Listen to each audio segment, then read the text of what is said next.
बिस्मिल्लाहिर्रहमानिर्रहीम। अस्सलाम वालेकुम। आपका दोस्त सलमान हैदर। दुआ उस परवरदिगार से कि उसने आपको और आपके अहले खाना को अपनी हिफ्ज़ो अमान में रखा हुआ हो।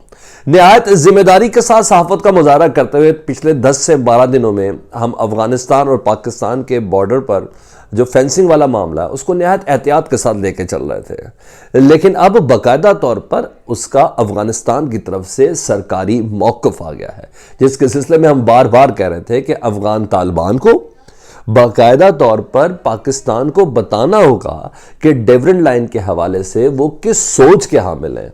ये जो पिछले 10 दिनों में 3 सूबों के बॉर्डर्स के ऊपर फेंसिंग को उखाड़ने का, काटने का, पाकिस्तान के फौजियों से बदतमीजी करने का ये सारा मामला चल रहा था, तो मैं उसको बार बार कह रहा था कि अपने मौक़ों को बनाने में थोड़ा सा तवक्कुफ दे दे, क्योंकि ये सोशल मीडिया है। सोशल मीडिया में उस कुत्ते की तरफ दौड़ जाया जाता, समटाइम कान नहीं देखा जाता कि बाकी वो कान ले गया कि नहीं ले गया। लेकिन हाँ, इस बारी कान तक बात गई है, वो मैंने आपको बतानी है, जिसमें बाकायदा तौर पर अफ़गानिस्तान के जो वज़ारत दिफ़ा उनके तर्जुमान ने क्या बोला है, इस सिलसिले में कुछ नए सरकारी तौर पर नक्शे जारी किए गए हैं डिफरेंट लाइन के, वो मैंने आपके साथ शेयर करने हैं। उन नक्शों की मद में पाकिस्तान किधर खड़ा है और लीक्ड नक्शों से मुतल्लिक आ गया। ठीक है, पाकिस्तान की वज़ारत दिफ़ा इस सिलसिले में क्या कर रही है, वो कौन सा बयान तैयार करने की कोशिश कर रही है, और इस सारी सिचुएशन में अफगानिस्तान की आवाम किधर जाके खड़ी है, ये वो तमाम चीज़ें मैं इस वीडियो में आपके साथ रखूँगा। आपको कई ऐसी चीज़ें इसमें बतानी है जिसमें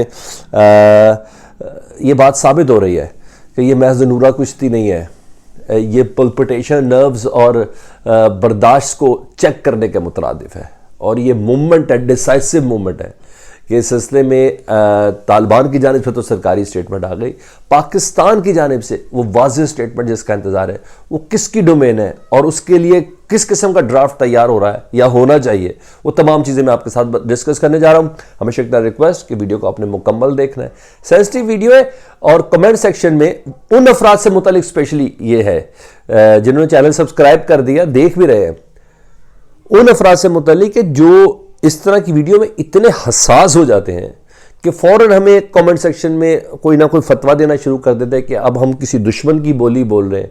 नहीं, हम बहुत एहतियात के साथ चल रहे हैं। हम अपने ब्रदर भाई अफ़गानिस्तान के साथ लड़ने का तसव्वुर भी नहीं कर सकते, हमारे वहमो गुमान में भी ये बात नहीं है। लेकिन इश्तियाल दिलाने वाली बात है कि जो रिपोर्ट है वो तो आपको आपके साथ करें, क्योंकि पहले हम कह रहे थे कि हम सोशल मीडिया की उन खबरों का जिक्र नहीं करते जिसको मेन स्ट्रीम मीडिया लेके नहीं जा रहा। जब इन खबरों को अफगानिस्तान का मेन स्ट्रीम मीडिया हिस्सा बना रहा है तस्वीर के साथ, ठीक है, टोलो न्यूज बना रहा है, आरियाना बना रहा है, पजवोग बना रहा है, हम इन्हीं को फॉलो करेंगे ना अफगानिस्तान की इनसाइट्स की खबर लेने के लिए। अच्छा जी, जब उसको बना रहा है, फेंसिंग की ट्रक के जरिए रिवर्स करते हुए उनकी बाड़ों को गिराने की वीडियो शेयर की जा रही है, चाहे इसके आखिर में कहते हैं तालिबान जराए इन इतलात को कंफर्म नहीं कर रहे, उनकी जानिब से कोई मौक़िफ़ नहीं आया, सिर्फ इतना कह के बात खत्म। वो शायद तेल और तेल की धार देखना चाह रहे हों, लेकिन बहरहाल ये बहुत ही खतरनाक सिचुएशन बन चुकी है। मैं आज आपसे पहली बार कह रहा हूं, बहुत ही डेंजरस सिचुएशन बन चुकी है। जैसे अफगानिस्तान पाकिस्तान के जो दुश्मन है, जो इस इलाके के खित्ते को अमन बर्बाद करना चाहते हैं, उनके लिए तो बहुत खुशी का मुकाम। तमाम चीज़ें डिटेल आपके साथ शेयर करता हूँ। चैनल आप देख लें, सब्सक्राइब नहीं किया तो चैनल सब्सक्राइब कर दें। 2600 किलोमीटर का लंबा बॉर्डर है जी, 90 से 93, 94, 95% तक ये बॉर्डर फेंसिंग हो चुकी है, और जब से ये फेंसिंग हुई है पाकिस्तान में मुकम्मल अमन और सुकून है। मुकम्मल तो ना कहें, लेकिन हाँ ये कह सकते हैं 90-95% जितनी फेंसिंग हुई है उतना ही अमन और सुकून पाकिस्तान के अंदर मौजूद है। क्या अब टीटीपी उस तरह खुले तरीके से नहीं, ये सारा मामला शुरू हुआ था APS के वाक़यात के बाद, जब टीटीपी की हाइडआउट्स उधर थी, सारे उधर मौजूद थे। पाकिस्तान में अमन है, और हर मुल्क का इंटरेस्ट है कि उसके मुल्क के अंदर अमन हो, चाहे उसके लिए कोई भी कॉस्ट देनी पड़े। पाकिस्तान ने अपने बजट का पेड़ काटा और ये फेंसिंग लगाना शुरू की। अशरफ गनी तक की कभी जरूरत नहीं हुई इस फेंसिंग को उखाड़ने की या काटने की, बोलता ज़रूर था मगर कभी उसकी जरूरत नहीं हुई। हाँ, एक जुमला उसने ज़रूर बोला था जब तालिबान ने बेसिक डिस्ट्रिक्ट पर कब्जा कर लिया था ना, उन्होंने कहा मैं तो तब मानूंगा तालिबान को जब वो डेवरेंट लाइन काटेंगे। और मेरा ख्याल है अशरफ गनी बहुत दूर अंदेश किस्म का सियासतदान था, और अफ़गानिस्तान की सरिश्त को समझता था। इस इंटरनेशनल बॉर्डर एक ज़माने में अंग्रेज़ों ने बनाया था, उसको उसके हवाले से तालिबान को एक चैलेंज देके गए थे जी। अच्छा जी, पहला जब मामला नंगरहार पे हुआ था उसमें मुल्ला याकूब आ गए। मुल्ला याकूब ने आके ना सिर्फ अपने लोगों की सरजनिश की, और जो तर्जुमान है अफ़गानिस्तान के, उन्होंने कहा इस सिलसिले में बाकायदा तौर पर, तालिबान के जो तर्जुमान थे उन्होंने कहा इस सिलसिले में हम बाकायदा तौर पर तहकीक करें कि मामला क्या हो गया, ये हमारे तालिबान जो है ये कौन लोग हैं जो पाकिस्तान के फ़ौजियों के साथ लड़ने की कोशिश कर रहे हैं या बदतमीज़ी कर रहे हैं या फैंसी काटने की कोशिश कर रहे हैं। मुल्ला याकूब पहुँचे, ख़बरदार किया, हमें समझ आ गई, तसल्ली हो गई।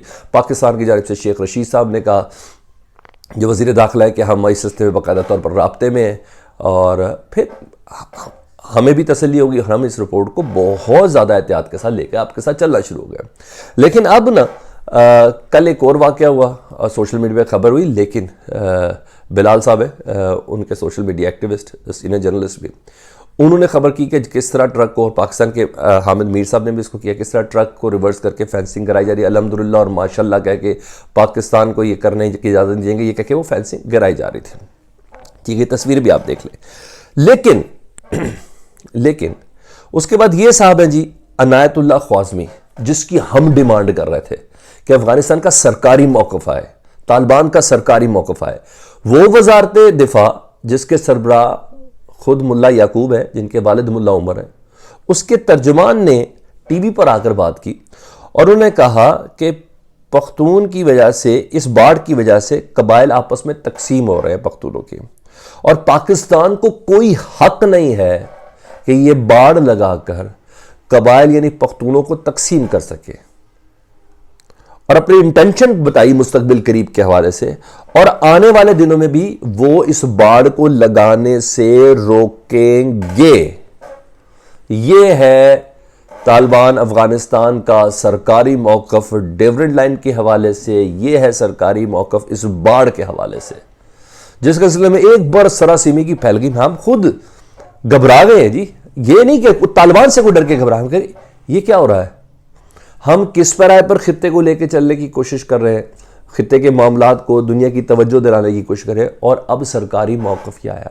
चाहे इसके कि अभी भी दिल और दिमाग को यकीन नहीं हो रहा, अभी भी यकीन नहीं हो रहा कि ये कैसे हो सकता है, क्योंकि अगर ये वज़ारत दिफा का तर्जुमान ना बोलता, ये सरकारी मौक़िफ़ ना बोलता, तो मैं कम से कम इस पैराए पर वीडियो ना बनाता।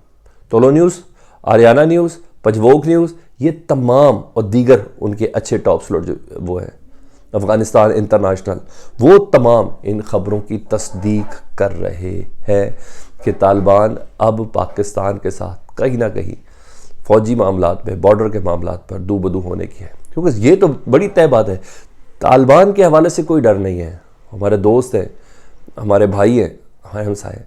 लेकिन अगर ये हो गया तो फिर ज़मीन जो है ना, उस पर कोई कॉम्प्रोमाइज़ नहीं है।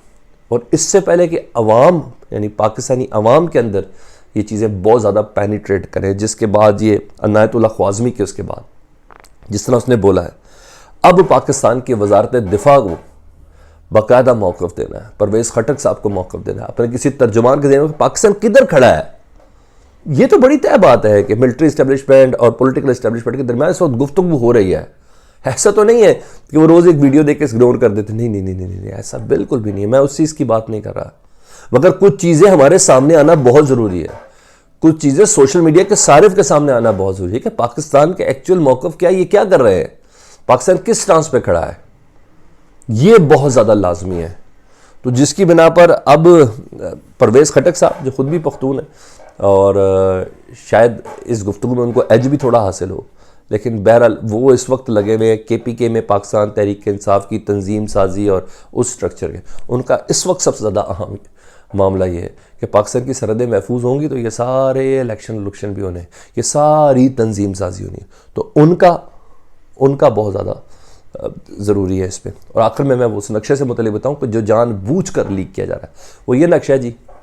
इस नक्शे में आप देख लें पाकिस्तान किधर है, और ये कहा मुबैना तौर पे कहा जा रहा है तालिबान के सपोर्टिव सोशल मीडिया अकाउंट, चाहे इसमें इंडिया भी शामिल होगा, कुछ भी होगा, लेकिन ये नक्शे बता रहे हैं कि तालिबान इस डेवलपमेंट लाइन को मान ही नहीं रहे हैं। कहाँ जाके पाकिस्तान है और ये पूरा अमारात इस्लामी उन्होंने यहाँ जाके लगाया हुआ है। ये वो चीज़ें जो इट मस्ट बी एड्रेस्ड और इसको फ़ौरन से पहले नोटिस लेना है।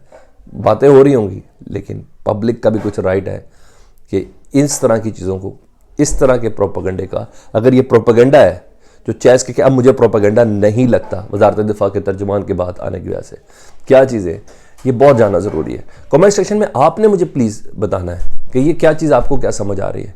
मैं रियली वेट करूँगा। अपना बहुत ख्याल रखें। अल्लाहुम्मा सल्ली अला मुहम्मदिन व आले मुहम्मद।